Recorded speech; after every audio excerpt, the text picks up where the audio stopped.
see her at conference up on stage. All of our team goes, man, I wish I could meet her. I'd love to meet her someday. And she's and we could go around here and everybody could tell how you've impacted their life. Right? Powerful stuff. Yeah. Anyway, I thought it would be kind of interesting, and we'll keep this at a Reader's Digest condensed version. But just a real quick Orangetheory, how it kind of kicked off. Where did it start?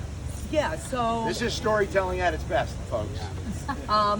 so I've been in the fitness industry for 45 years, this year literally, and I had worked for a very high-end spa. It was like, you know, your ultimate, I arrived kind of job, you know, I'm making the kind of money I'm making, I love what I'm doing. It's like some of you may be sitting in that job right now and you're going, like, this is great. And I walked into the office one day and my boss told me he had to let me go. So I was a single parent of a 9-year-old son and I didn't have a job. So I literally started Pilates at a spare room in my home next to my son's bedroom because I had a Pilates certification. And I immediately, the next week, just went balls to walls. I got to start figuring it out what I got to do. There's no time to climb under the covers and woe me. And I literally started building clientele out of this spare room, and I got very busy. I was then taking 2 women in, and I was doing privates in my home, and it would be very busy from 6 in the morning till 9 p.m. at night. I would jokingly say I had 2 women pulling in the driveway with their workout outfits on, and 2 women pulling out. I have no idea what the neighbors felt kind of did. And I did this for a little bit, and then, you know, decided to borrow a little money and open up a small Pilates studio. And I opened up an equipment-based Pilates studio, but there's no metabolic work to Pilates. There's no fat burning. And my members loved how I cultivated classes, carved workouts together, because I created my own kind of Pilates on machine workout. And they said, can't you come up with something like that for fat burning? They said, we're taking spin class, we're working personal trainers, we're jogging around the park, and we're still not thrilled with the results that we're getting. So I just, you know, kind of decided that I would move to a bigger space. I put pen to paper of what would I do in an hour workout if all I had was an hour. I wanted to be for all levels of people, because that's the women I had in my Pilates studio. I didn't create this to be the next big thing in fitness, but for my Pilates women, and they were all levels, and that's why I created a walker category, a jogger category, a runner category, so they could all participate in it. And I knew it had to be heart rate based. I had to spike the metabolism at a horsepower of those cells for at least 12 to 20 minutes. I knew I wanted to do functional and usable strength. I don't know if any of you in my session earlier where I was talking about the difference between the kind of strength we do on the floor, which is functional and usable and not absolute. This gets confusing sometimes because our members are like, well, I'm not lifting heavy enough, I'm not gaining enough muscle. Correct. You will get that from absolute strength training, in which you have to go to a gym for. So you take a cheap membership at $9.99 a month at a YouFit, and you go build as much big muscle as you want, but that's absolute muscle training. We do usable and functional. But the important thing you need to do in instructing your members is that usable and functional is going to age you. At 50, 60, and 70, and 80, where you're not worrying about the best looking quad muscle and how it's bursting out of your thighs, it's going to be how my muscles and my joints, how healthy are they. That comes from functional and usable strength, what we do on the floor. So the more you're educated on that, you educate your members, less confused they will be. As far as like, oh, I'm not getting enough muscle here, I got to go do another workout. No, you're getting exactly the kind of muscle you're going to need to live well and age well. But yeah, if you want a little bit more punch to the muscle, you're going to go lift heavier, absolute strength training in a gym, in a low-cost gym. And I put rowers in there for, you know, power impact that I wanted. I call it putting lighter fluid on the workout. In the early days, that's what I used to say to my rowers. And they were, you know, I said, here's your hour workout. When you're on the rower, this is like I just put lighter fluid on everything that's going on cellularly in the workout. And then people would move on that rower a little differently. So, you know, that's how it came about. And then what happened was Jerome, who's one of my partner's wife, was a member of my studio, and she basically said, you know, you have to talk to my husband. He does franchising. You have to have one of these on every corner because I can't get into class. People are bribing the front desk to get off the wait list. It is like insane, and across from cow pastures in Davie, Florida, because it was cheap rent. So, I mean, there was absolutely no one ever walked by. There was no walk-by traffic, drive-by traffic, nothing. There literally a couch across the street. There was a pasture. Because it was like excellent price rent, and that's all I could afford. So, you know, the point being that don't lean so much into, you know, marketing and all this stuff. Yeah, all of that makes a difference. And yeah, I think some of the when I created this in 2008. But the point being, if you got those kind of comments, as Jerome's wife said to me, you know, people are going to want to get in and fight to get in. And that's something that you know, create yourself. You create that out of how you are in those four walls. So I wrote a few things on an index card because I'm always over-prepared. I was having my coffee this morning, and when he said, you know, leadership, these are our leaders. What tips would you give? So I sat down, and I guess that would be the first one before I even read the first one, is prepare. I'm always prepared for the smallest or biggest thing. So if he said, come over and talk for 10 minutes, just tell a little bit of story and this and that, I'm over-prepared. And so that would be number one. So if you're a coach, you over-prepare in studying the template. It isn't something you look at the morning of, or when you walk up to the stereo to hit your music and you glance at what we're doing today. That is not a prepared coach. That is an underprepared coach. That is not the coaches that are Orangetheory coaches. Maybe down the street at one of the other workouts, but not at Orangetheory. Okay? So there is an expectation that I have to have on myself to this day, 12.5 years later, if we're going to exude that out to everyone who's a part of our brand and what we do in our brand. So the first thing I wrote down is, it's easy to get caught up in day-to-day, so don't let your leadership go wayside. It's very easy to sit there and you know, like, oh my God, you know, I got to get so many more leads in, or I have 3, you know, new people in my class. I really want them to walk to the desk and join. And you get so caught up in what we need to do as a business and prosper as a business, but never let what really we're there to do go by the wayside, what our purpose is. And that is to offer a hopeful workout.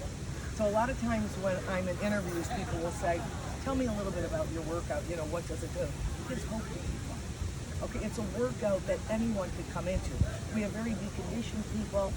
We have people who have one leg, one limb, lower body. We have all kinds of different people who come into us and we give them hope. We have that person who was picked last in gym class all the time when you pick teams.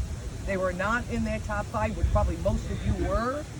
And they were that person who never felt good about their physicality and who they were. So we're a workout of hope. And so from walking in the front door to the front desk, calming everyone down, especially first-timers who are very anxious. This is very scary.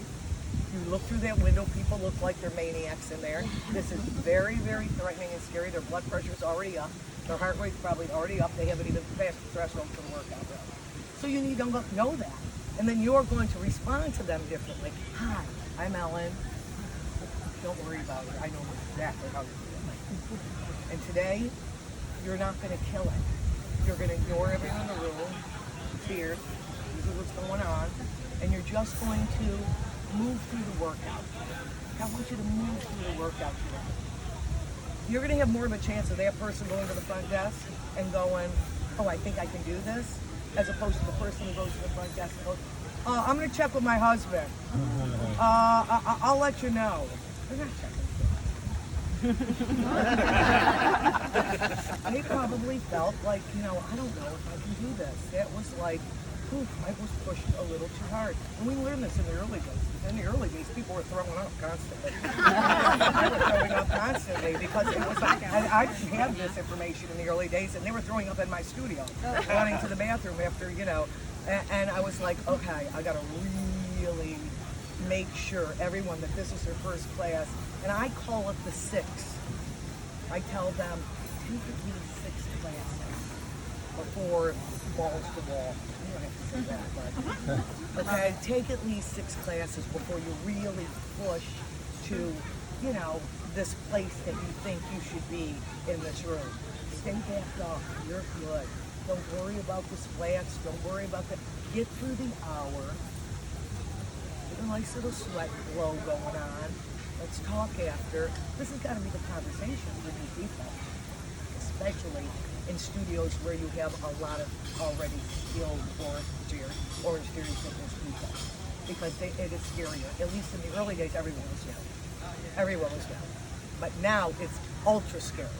So I highly suggest, as soon as you see you've got that 1, 2, 3 new people coming into your class, that you're already mentally going, guys, I'm going to go do a little talk here. I'm going to talk about the 6. I don't really want them like to punch, out until they get maybe about 6 under their belt. If they feel they can earlier than that, that's all fine and dandy, but that's going to, get them where they need to go here. So it's a workout of hope. It's a workout of caring. We really want to hire for heart. Hopefully, I know Terry, and I know that many of you must have heart. You can teach skill. You can teach system. You can't teach heart. You got it or you don't. So that's a person who really recognizes that they want to take care of that person that looks like they're struggling. Some of you who may be on my webinar before heard me talk about the invisible member. The invisible member is that member who walks in and tries to be invisible, goes off in the corner treadmill, hides in the corner of the lobby, doesn't really want to, a little shy conversation. And what we end up doing, because as fitness professionals, listen, to be a great fitness professional, you have to have a bit of an ego. It's not a bad thing. Okay? It makes you a good fitness professional, let's face it, okay? But you gotta realize that all those extroverted people are running to you and telling about your weekend, and they're telling you about this and that, and you're forgetting the invisible people. So I strongly suggest you limit the conversation to them. They're gonna be there. They aren't going anywhere. Okay? Hey Joe, second, and you go find an invisible person in the back or in the side who's kind of looking like you're not talking to anyone. They're avoiding you, no eye contact. You just go in and, introduce yourself, make some soft. Because if they're playing invisible, you can't go in hard. Okay? You gotta go in soft. And then you build that with them. And all of a sudden they become that person who they come running in and start the conversation, and you have to live a conversation with them. And you keep working through that. So it's really understanding, remind ourselves who we are. The next thing I said, as a leader, communicate clearly and repeatedly of what your expectations are. And our speaker kind of talked about that. It's surprising how we in our head know that, what do you mean? I expect all coaches to, read the template before and come in and not play DJ at the music station, and they're playing with their music for 15 minutes and ignoring everything that's going on. And, I just talk to it relentlessly. I, am still to this day, after 12 and a half years later, talking about the workout. About, as I did, what the floor training is supposed to be. I've been talking about it for 12 and a half years. I have to continue, because then I'll know what the expectations, what I have the expectations of the coaches are, so they're not confused. See, people become confused, and I love what he said in the sense of, that's our responsibility as leaders. And I learned the hard way, leading people through this, and as we were developing this brand of what did I not do real well in expressing what my expectations were. And then, if you're very clear on that, and it's still that person isn't towing the rope, I'm very honest and upfront with people. And I basically say, you know what, I don't think this is a fit. I love you personally, but professionally, I don't think this relationship is a fit. You can use me as a recommendation for any fitness that you go to, and I have to cut ties. I can't. I'm only as strong as my weakest link. Okay? If I have 5 coaches and 2 are weak and 3 of them are trying to hold it down, and I'm sitting there pulling my hair out every day, I'm never going to get ahead. I have to cut my losses and go, I got to find someone who really gets this and wants this. And we do it in a lovely manner. I've been very lovely when I love you. This side story here, real quick. This is a funny side story. She talked about how lovely she was. We got into a discussion. You know, she's a fitness woman. You'll never forget this. it's on my wall.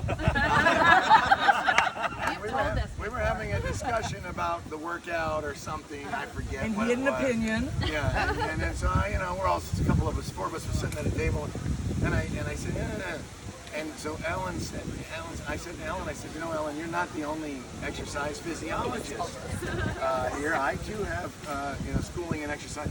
She said, yeah, but in a very soft voice, she tapped me. She says, yeah, Terry, but you're not an exercise.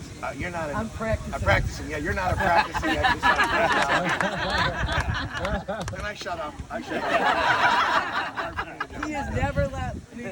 But so I just, when you're building a team, it's very hard sometimes, right? You hire someone and you think, gee, I don't know, it looks great on paper, it looked good in the interview, everything looked good, and I really work with them. I've tried, and sometimes you have to cut the losses and go on, and you build this great team. The other thing I put here is able to explain the need for change in your business in a way that encourages employees, not disheartens them. So new heart rate, okay, algorithms going on, okay? Repeating the workout 15-15, support the brand. A great leader doesn't sit there. I get very disheartened. Now listen, no way did all those members who are complaining do that because they figured out, oh, on the 16th, I'm doing the same workout.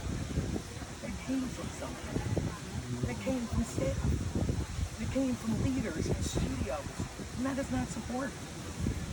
And if he's got things going on in his region and this and that and says, this is how we're going to do things and this and that, you have to decide if you can inside support that 1,000%. And if you can't, like we said, we'll give great recommendations. We'll just totally never talk down. It's just not a fit. It's not a fit. You have to 1,000% support the brand. And if you personally maybe have opinion about it, go have a little cup of coffee with Terry, talk about it behind closed doors, and then open the door, and that be the end of it. And that's how I feel. So, the support thing. Speak on it. And then the last thing I put is I'm able to identify where my team needs to grow or develop skill, okay? And it's okay as a leader, especially a new leader, if you're like, I'm not sure if I'm as skilled yet than that. I want to be, because I want to become this great leader, but I don't know if I'm really good at identifying that the three people who work for me as coaches or this and that, what exactly, skills they're in need of, so I can identify those and then find resources to help them. So my suggestion is, you have a vast team here of all kinds of experience. Use each other. Don't be afraid, maybe someone newer, to go to someone more experienced and go, out here, I've got these, 4 coaches under me, and I'd love you to come and take a class, maybe do a little observing, if you can pick out a few things that maybe I could further help develop them and use each other. And you talked about that this morning. That's what a team is. I have been far from a one-woman show in creating this workout, even though I get a lot of kudos for it, and that is all wonderful and this and that. But the bottom line is I am not confused. Okay, my partners, people like Terry, the early franchisees and ARs who came on board, who put all this effort and time in doing this kind of things and giving input and constructive input that we would maybe look at and go, okay, maybe we'll do this and that, whatever, has built this company. And this will build your group here. These types of things will build it. Come together, brainstorm with each other, help each other. If anyone needs help, anyone, it doesn't mean you're less than at all. It means you're hungry to be better, to grow, that you really want to keep improving. To me, it's the silent person who's just going along and never asks for help or never asks for an opinion and this and that I go, I don't know if they're wrong with it because I don't know. I didn't grow like that. I only grew when I went to people and, got information and input from. And Terry, in the early days, was a huge influence in our marketing and, a lot of aspects.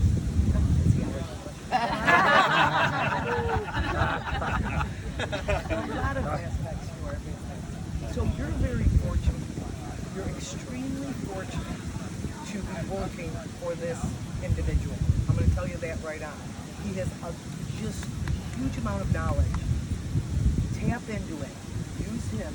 Use the leaders of however they're set up here, and so on and so forth.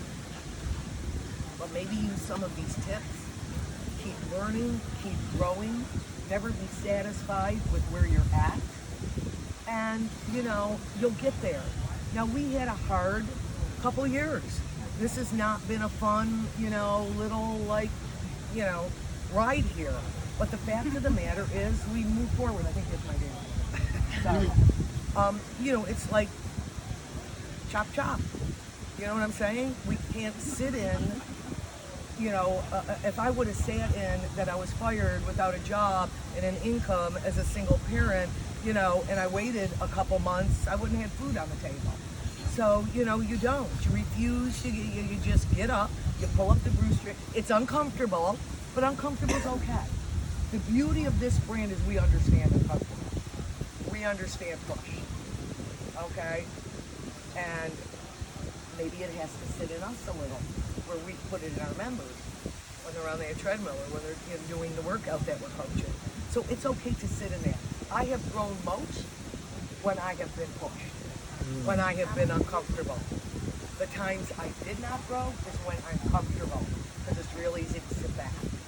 So for how much maybe the last couple years have given a good hard smack, use the discomfort to light a fire underneath you and to go, watch me.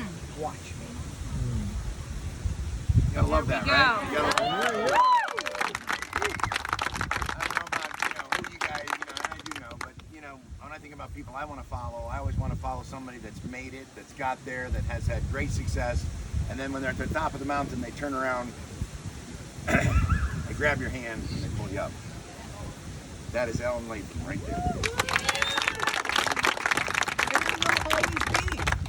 It will always be. Whatever roller coaster ride we are on in this brand, I love it. I am passionate about it.